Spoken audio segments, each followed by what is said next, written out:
অনেক মুসল্লিরা সেজদার সময় পা মাটিতে থাকে না এবং অনেকের নাক মাটিতে লাগে না, তাদের নামাজ হবে কিনা?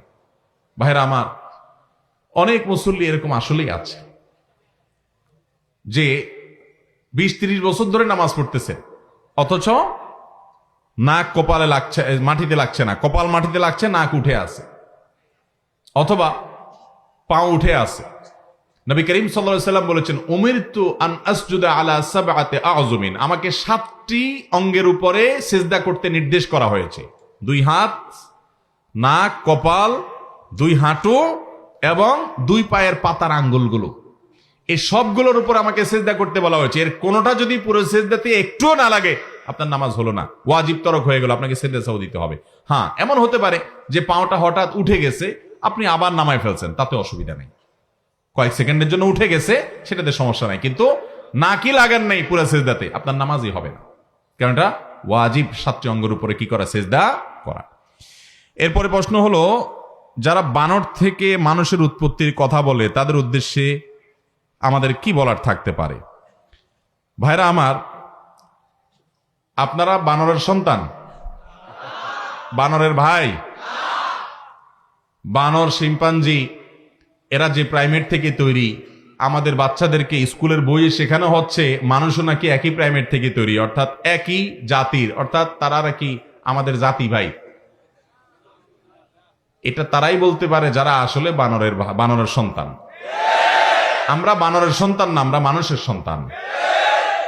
আপনাদের বাপ কি বানর না আদম আলাইহিস সালাম?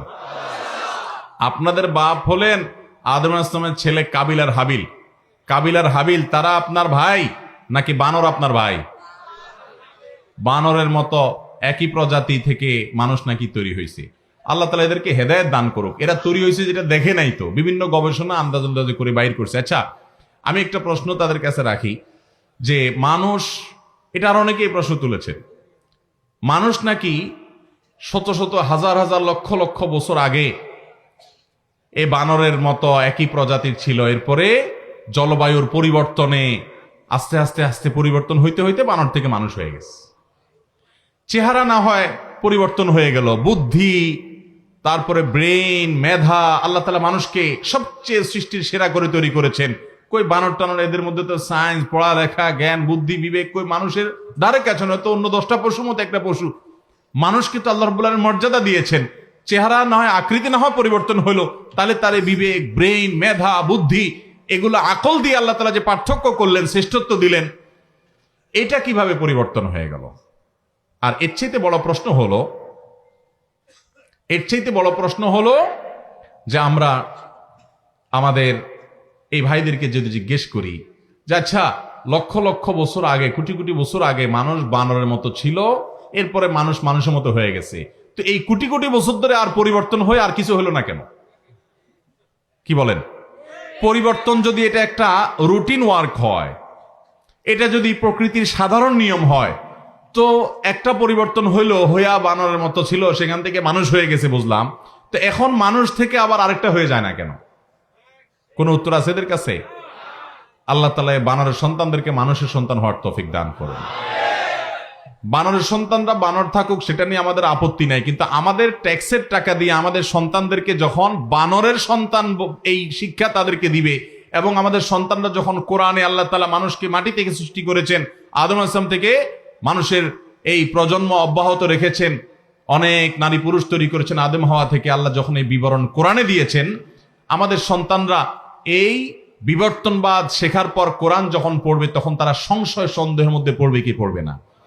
অতএব শিক্ষার নামে আমাদের সন্তানদেরকে যে বিষ দেয়া হচ্ছে, এই বিষ থেকে আল্লাহ আমাদের সন্তানদেরকে হেফাজত করুন।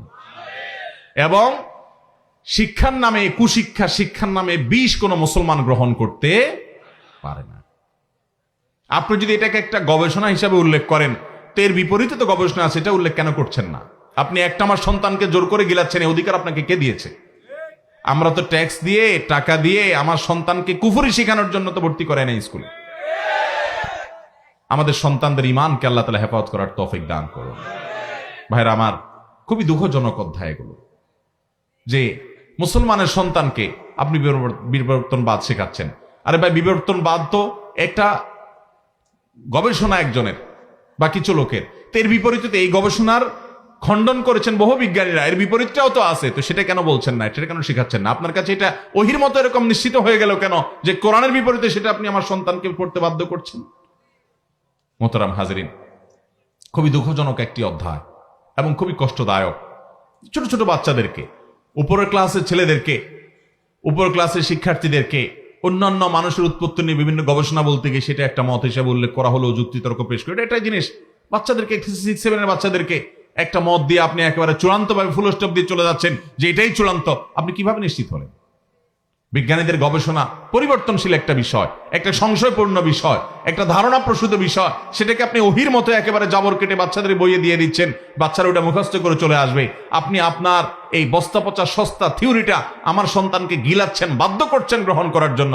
এই অধিকার কখনো আপনাকে আমার সংবিধান দেয়নি। আল্লাহ রাব্বুল আলামিন আমাদের সন্তানদের ঈমান ধ্বংস করার জন্য নাস্তিক্যবাদের যে চক্রান্ত চলছে, এই চক্রান্তগুলো থেকে আমাদের সন্তানদেরকে বেঁচে থাকার তৌফিক দান করুন। সামান্য কিছু নাস্তিক, তারা সরকারের উপরে ভর করে মুসলমানদের সন্তানদেরকে, এমনকি হিন্দু ধর্মাবলম্বীরা ওটার কখনো স্বীকার করতে পারে না, বিরুদ্ধে তারাও প্রতিবাদ করার কথা।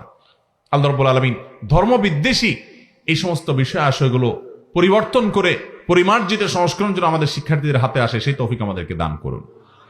আপনারা এই বিষয়ে বিস্তারিত জানার জন্য ডক্টর মরিস বুকাইলের একটা বই আছে, সম্ভবত আখতারুল আলম নামে কেউ অনুবাদ করেছেন। এই বইটা আপনারা কিনে নিতে পারেন, যে মানুষের আদি উৎস কি ছিল।